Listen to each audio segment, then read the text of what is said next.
In Loving Memory is the first track of Chicago rapper Saba's first album, The Bucket List Project. At its core, this song is a 2-minute novel where Saba just vomits the entire dictionary on you with a flow that is smoother than a buttered baby butt. But if you dig deeper, you will find what in my opinion is one of the best intros to a rap album out there, and actually to an album period. To give you some context, the Bucket List Project discusses ambition and reflects on something that I think all of us have experienced before, which is wanting to be someone. It's basically a story about coming up and becoming successful, i.e. ticking things off of your bucket list. And this song introduces us to this theme. But you see, the way Saba approaches it is unlike anything else I've ever heard before. Contrary to other artists of the likes of Kendrick or Cole who focus on the storytelling aspect of their songs, it is very clear that Saba focuses on sound. This is not to say that his lyrics are trash, cause let me tell you, man's got bars. But he crafts his lyrics based on what he wants the track to sound like. And the result is so intricate, it would make Ben Shapiro cry. The thing is, the way Saba raps shouldn't work on paper. He uses so many literary devices and different meters that you have to be an absolute idiot to try and analyze any of his songs, especially this one. And that is exactly what I'm going to do. Yeah, that's what the video's about. No surprises there.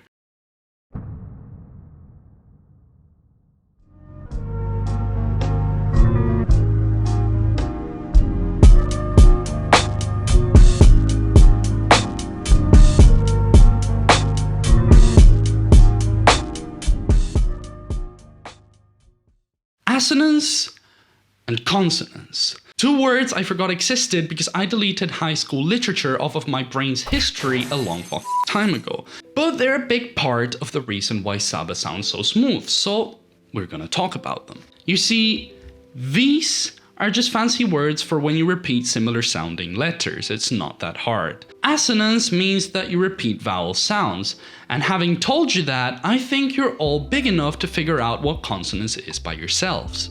So when Saba goes, turn an obstacle, obsolete, eternity, poverty, heritage, cottonseed, he doesn't look like a clown in front of everyone, but also he's using assonance. He repeats the O sound in this case to make the transition between words smoother. Not only that, but in that same bar, he also uses consonance with the repetition of the T sound in all of the words except for A and cheek.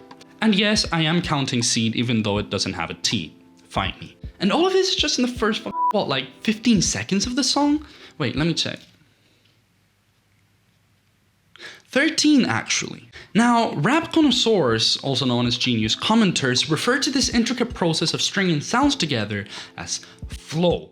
Flow is a very obscure and niche word, which I'm sure you've never heard of. But let me tell you, Saba knows a bit about flow. The reason why Unloving Memory sounds like someone having a fit but still is enjoyable to listen to is because this fit has flow. The song contains a single verse and it sounds like a single thought stitched together, at least sonically.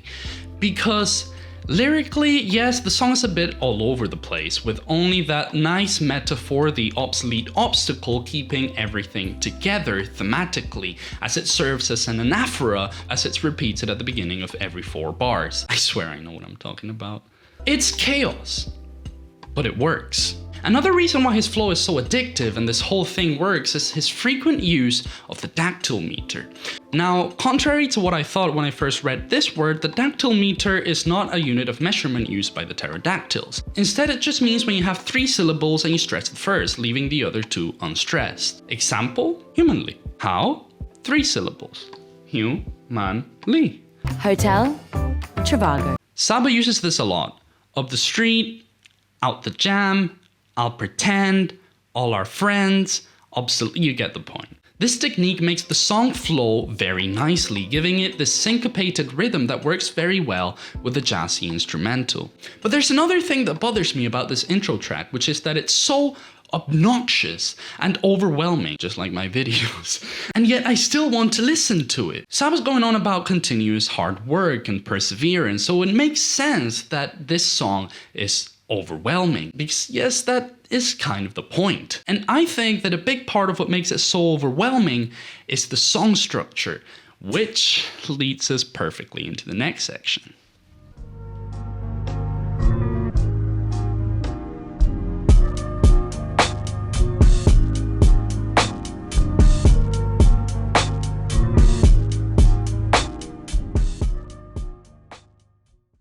The song starts with a brief but dramatic instrumental intro, which crescendos slowly as it prepares for Saba's lyrical fatality. As soon as that first syllable hits, though, he takes the spotlight completely, and the instrumental just fades out into the background. So he hits you with that first bar and you're already knocked out, right? You're on the floor, you can't get up, you're like, what the f is this?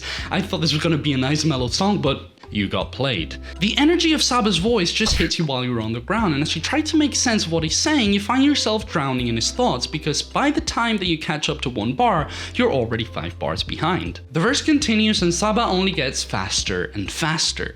His thoughts become choppier, if that makes any sense. Meanwhile, the jazzy instrumental in the background gets louder and louder, with more instruments joining as the song evolves, cranking up that chaos element. So eventually the song reaches a zenith.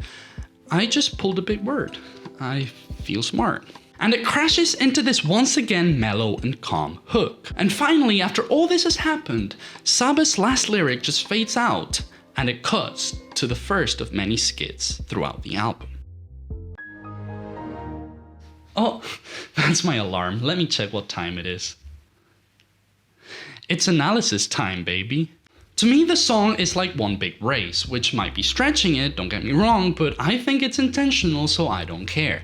Saba's verse is like a sprint. He starts off fast and he only gets faster, trying to get through what he's saying as if he's in a rush, essentially trying to accomplish his dream. He never stops, he just keeps spitting to represent all of the hard work he's put into this. Basically, Saba gives a sound to the idea of hustling.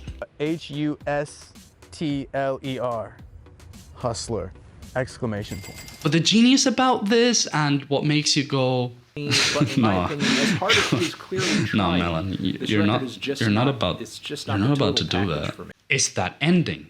In this race Saba is taking us on, we expect a grand finale. We expect to get to some kind of finish line. After all of this hard work he's been talking about, we want a resolution. And frankly, yes, we do want the best thing to happen to him. But instead of winning, or flying like R. Kelly as Saba puts it, the main character dies.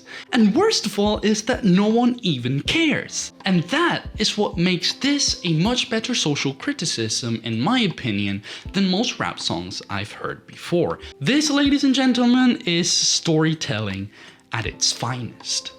And the fact that the song structure and the instrumental mimic the story that Saba is telling is just absolutely fucking insane to me. For example, those trumpets sound powerful at the beginning, as if they're foreshadowing some great victory, but as soon as the twist hits, they disappear into the background, frail and empty. They are replaced by a chorus which, devoid of context, sounds cheerful, but in this story it's as morbid as they come. It represents the peace that the main character has achieved, but not because they have achieved their goals, but rather because they have been killed.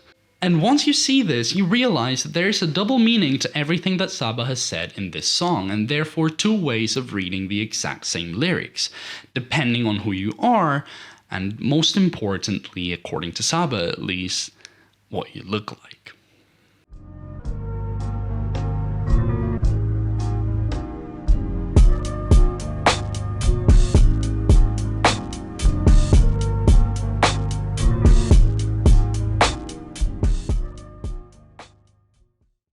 The lyrics boil down to powering through adversity and becoming someone. The main adversity that Saba describes, however, is racial injustice, and as we know by the end of the song, it doesn't always make for the happiest endings. So Saba uses this obsolete obstacle as a metaphor for all of the hurdles that he has had to overcome in order to get to where he is. But more importantly, He uses it to explain the difficulty of becoming successful as an African American. It's a similar feeling to Kendrick's Black Boy Fly off of the deluxe version of Good Kid Mad City, if you're familiar with that. Basically, both of these songs discuss a metaphoric survivor's guilt. Saba wonders how he and his race as a whole have gotten this far, overcoming slavery, prejudice, being underestimated, and many other obsolete obstacles. However, he is impressed at himself for having dodged all of the obstacles which are not yet obsolete. Which brings me to my next point. I think it's absolutely intentional how he doesn't repeat obsolete obstacle that last time. And instead, he says that he turns the obstacle course into a parquet. I think it makes sense because he follows this up by listing a set of problems or obstacles that are still faced by African Americans today. Namely poverty, when he mentions wait out a horse in a carriage that wasn't in your inheritance, and gang violence, on the tar left the kid on your mark. He, like many others before him, describes the cyclical violence that most of the African American youth are brought up in as one big trap, which he indirectly feels guilty for escaping. Which finally brings us to that beautifully sad final thought. When you're dead and you're gone, would I smile? That is the question that Saba leaves us with. Is he to blame if he makes it out while there are so many others like him that couldn't escape his lifestyle and instead ended up dead? Is it morally right for him to be happy? To smile? And of course, this thought leads us into a whole ass album full of songs exploring this exact thought. Fuck. Brilliant. If you made it this far into the video, I just wanted to say thank you for watching. I really hope you have enjoyed it and that you've learned something, or at least it was entertaining to listen to me gushing about Saba. I'll leave some other videos on the screen in case you want to check those out. Subscribe if you want, leave if you don't, and I'll see you sometime in the next 3 months. Have a good day.